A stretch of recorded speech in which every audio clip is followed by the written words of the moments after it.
Professor Vak'Tuur slid his tentacle-tipped appendages across the hovering display, dismissing the previous lecture notes with a theatrical flourish. His gray-blue skin rippled with barely contained contempt as his 6 eyes scanned the classroom.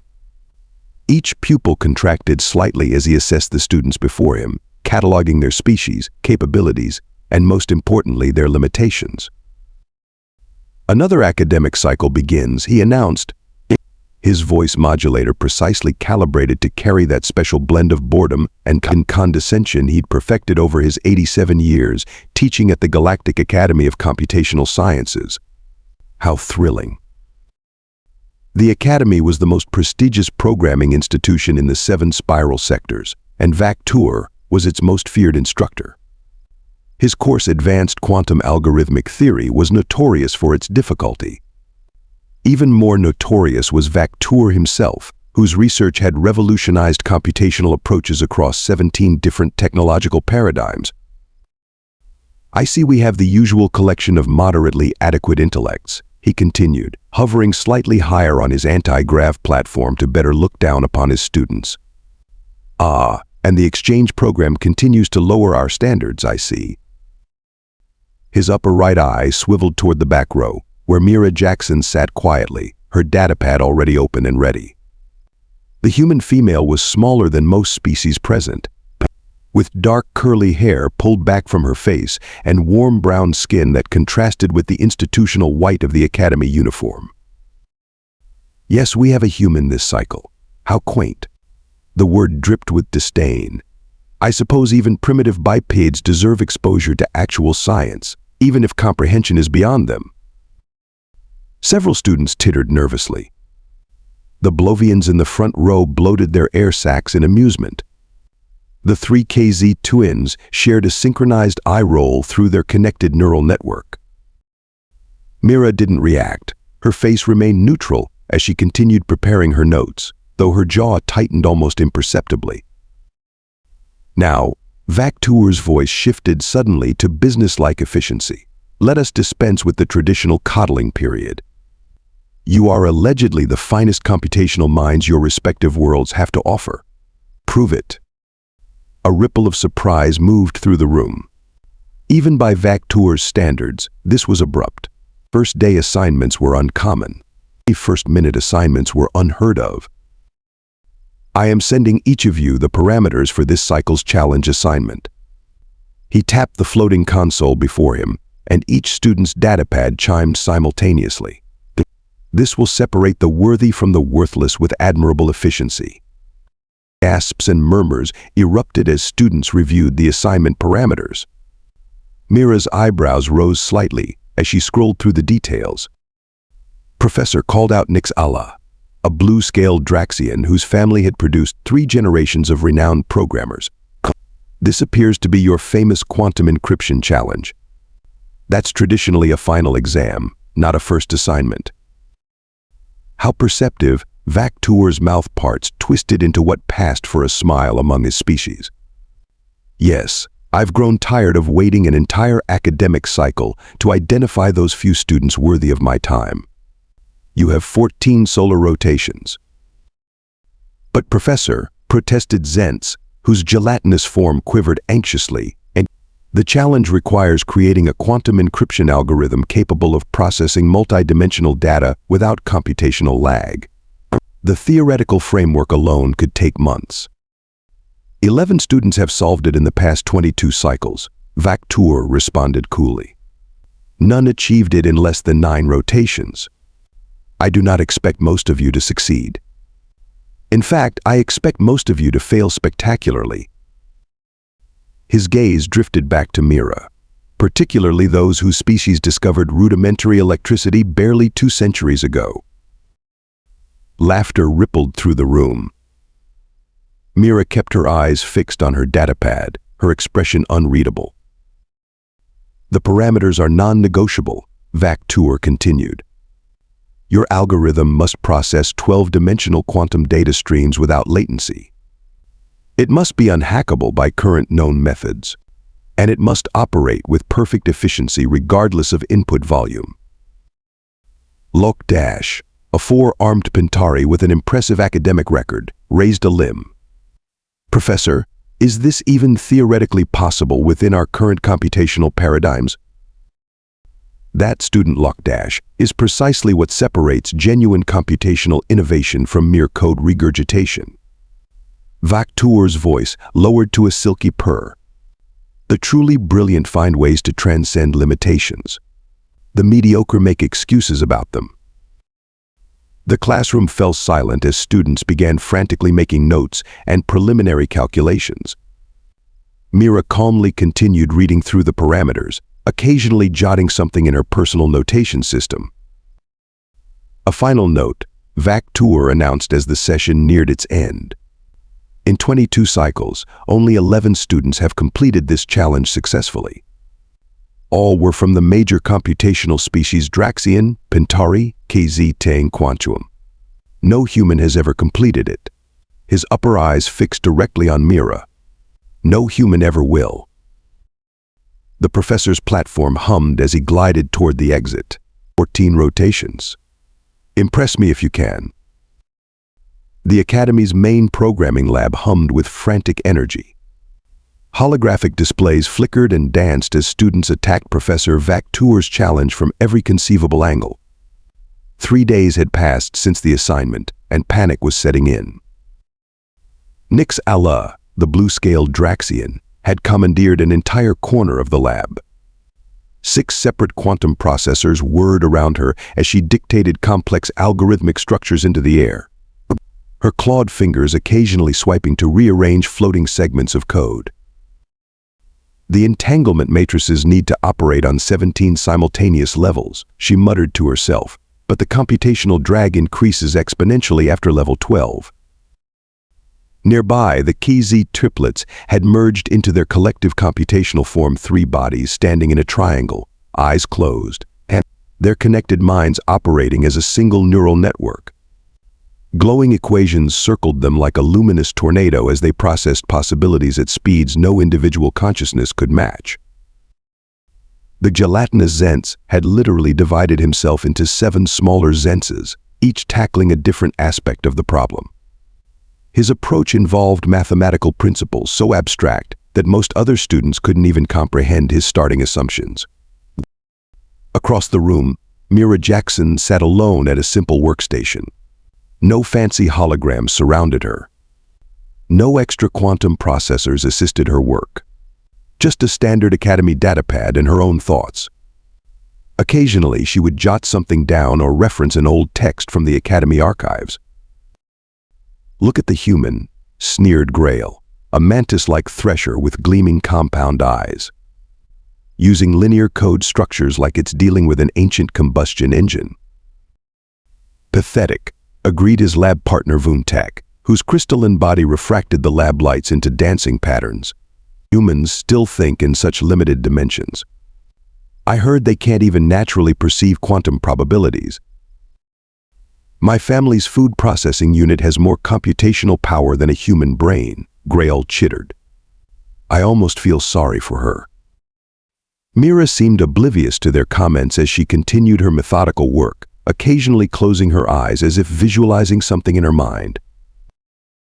Later that day, Mira sat cross-legged in a quiet corner of the Academy's vast library, surrounded by ancient printed texts, a medium so obsolete that few students even knew how to access the library's physical collection. The texts contained programming principles from dozens of civilizations, including several dusty volumes on early human computing. "Are those paper books?" The voice came from behind her. Mira turned to see one of the 4 armed Pentari students lockdash, she recalled from class. "They are," she replied cautiously. "Fascinating." The Pentari settled nearby, all 4 eyes blinking in sequence. "I'm Lockpaz, by the way. Lockdash is my clutchmate. We look identical to most non-Pentari." "Mira Jackson," she offered, though she suspected he already knew. "You're taking an unusual approach to the challenge," Lockpaz observed, gesturing toward the books. Mira shrugged, "Just exploring different angles." "May I?" Paz pointed to one of the texts. When Mira nodded, he gently lifted a book titled Recursive Elegance, Human Programming Philosophy, 2045 to 2090. Our methods must seem primitive to you, Mira said, a hint of defensiveness in her tone. Different, not primitive, Paz corrected, scanning the pages with genuine interest. Pentari philosophy holds that diversity of approach leads to stronger solutions. I'm surprised more students don't explore historical methods. For the first time since arriving at the academy, Mira smiled slightly. The next morning, Professor Vak'Tuur made his first unannounced inspection of the students' progress. He hovered from station to station, his 6 eyes narrowing critically at each approach. Predictable, he dismissed Nix Allah's multiprocessor setup, standard Draxian brute force methodology. Uninspired, he declared the KZ triplets neural network approach, a mere extension of your biological capabilities. When he reached Mira's simple workstation, his upper lip curled with disdain. And what primitive scratches have you produced, human? Mira calmly displayed her work, a series of surprisingly simple diagrams and brief code snippets that looked nothing like the elaborate structures other students had created. This, Vak'Tuur said with theatrical disbelief, is your approach to quantum encryption? 2-dimensional diagrams and linear code? I'm exploring the foundations of the problem, Professor, Mira explained. The foundations? He scoffed.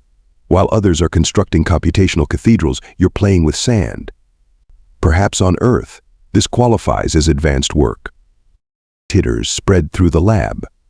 Mira maintained her composure. 7 days remain, Vak'Tuur announced to the room. I see potential in some approaches. Others, his gaze lingered on Mira, are exercises in futility. Later that evening, long after other students had retired, Mira remained in the library, a single light illuminating her workspace. She had opened an ancient human text discussing a programming philosophy called elegant simplicity, pioneered by a programmer named Ajay Patel in the early 21st century. She stared at a particular passage. The most elegant solution is often not the most complex, but the simplest one that accomplishes the task.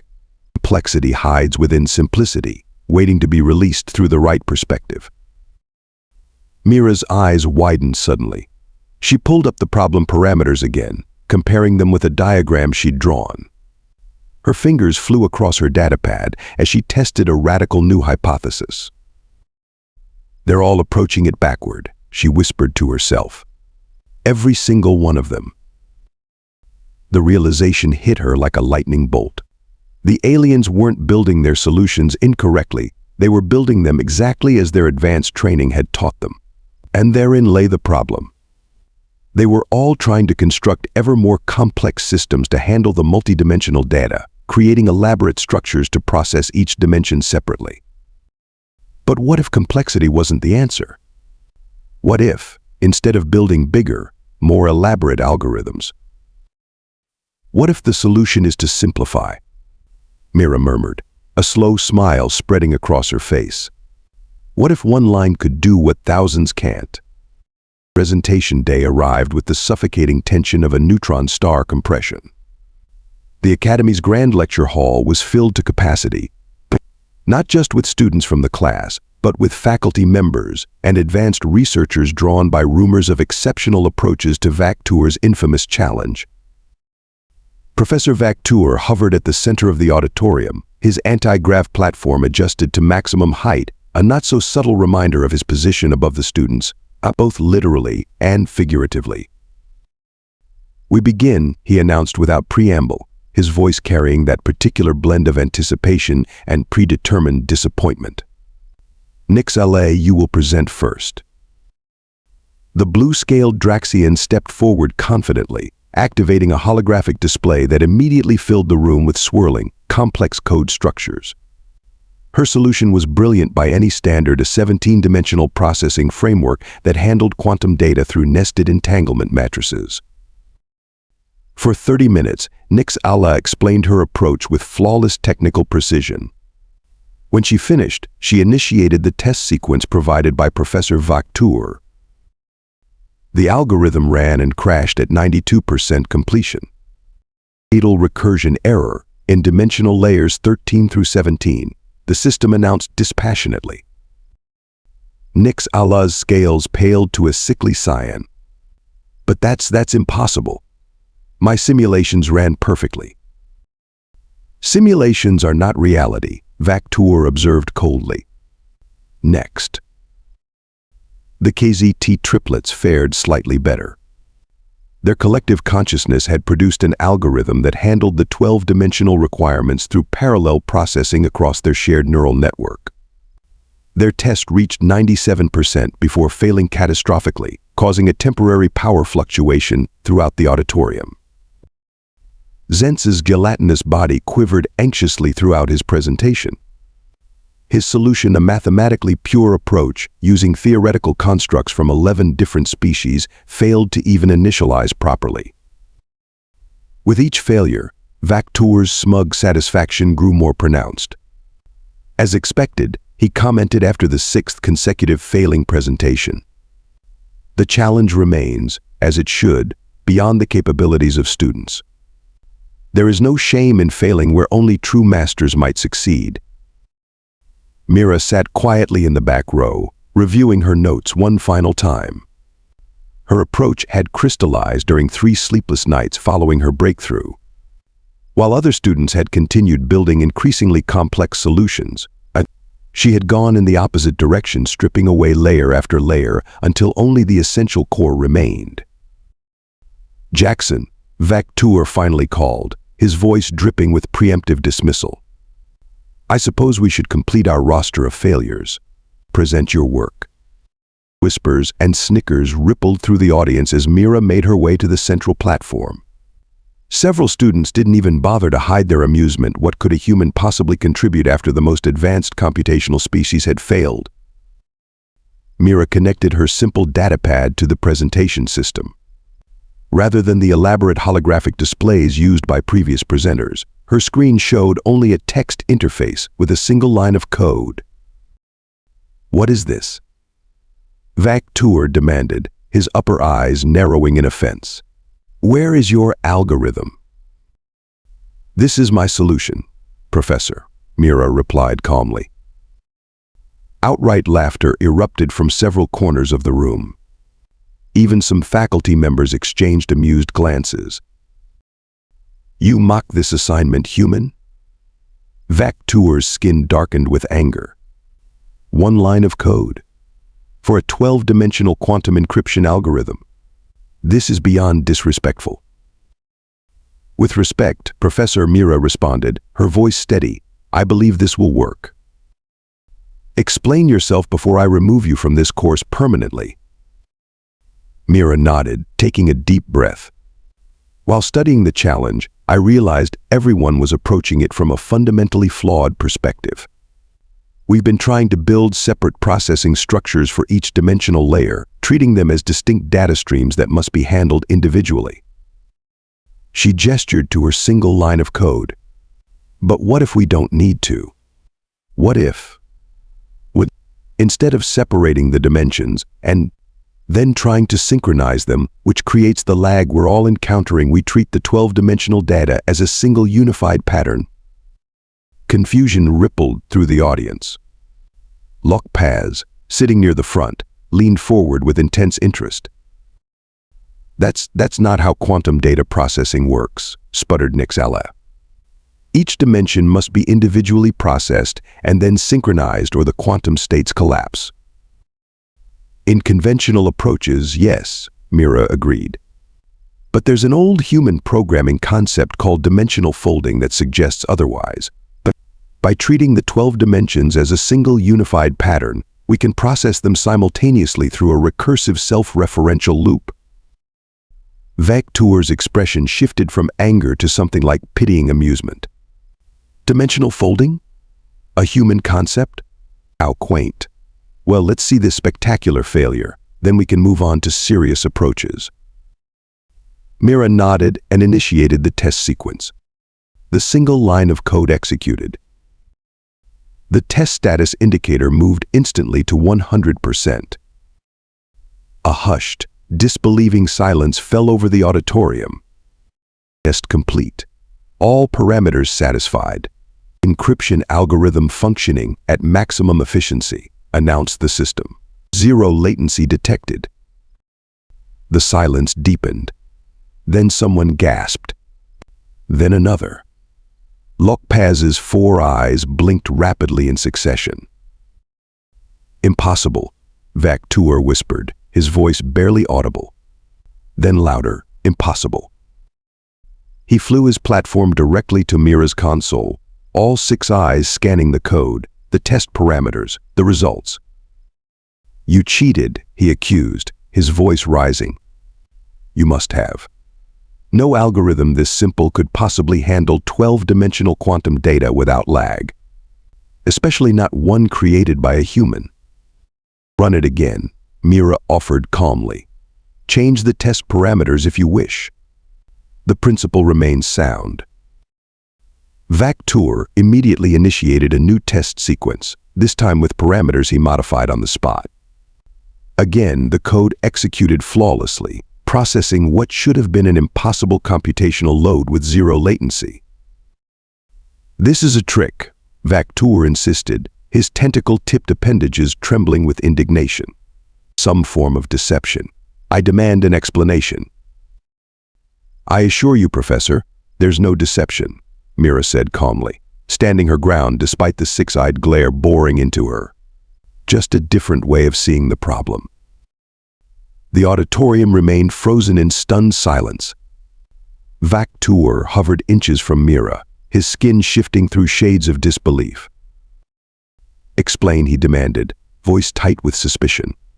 Now. Mira nodded and turned to address the entire room.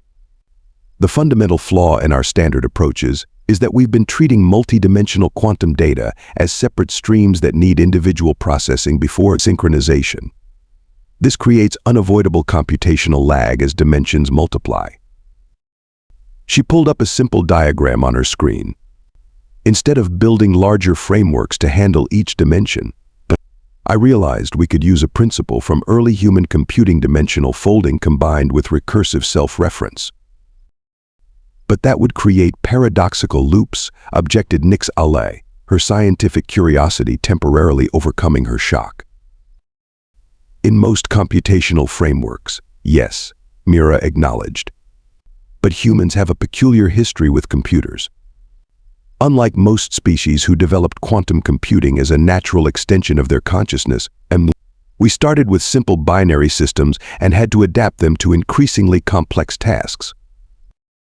She displayed an ancient diagram from human computing history. This limitation forced us to develop lateral approaches, ways to trick simple systems into handling complex operations through clever workarounds. What you call dimensional folding violates 6 established principles of quantum information theory, Vak'Tuur interjected, though his tone had shifted from accusation to puzzlement. Only if you accept those principles as absolute, Mira countered. The algorithm doesn't separate the 12 dimensions at all. Instead, it creates a single processing pattern that treats all 12 dimensions as varying expressions of one underlying structure. The dimensions aren't processed sequentially or even in parallel, they're processed as a unified pattern. She highlighted the critical segment of her code, an elegant recursion that seemed to fold back on itself in ways that defied conventional logic. This approach couldn't come from species with innate quantum perception, she explained. Your brains naturally process multidimensional data, so your computational models extend that natural ability. But human brains are stubbornly 3-dimensional, so we had to develop conceptual frameworks that let us manipulate higher dimensions without directly perceiving them. Fascinating, murmured Vak'Tuur, approaching the display for a closer look. You're not building a structure to handle 12 dimensions, you're creating a 3-dimensional representation that maps to 12 dimensions through recursive self-reference. Exactly, Mira confirmed. The algorithm doesn't need to process each dimension because it recognizes the pattern that unifies all 12. Once you see that pattern, the The solution becomes obvious. A slow murmur built through the room as students and faculty began debating the implications. Vak'Tuur remained silent, all 6 eyes fixed on the code as he processed what he was seeing. "Professor?" Mira prompted after a long moment.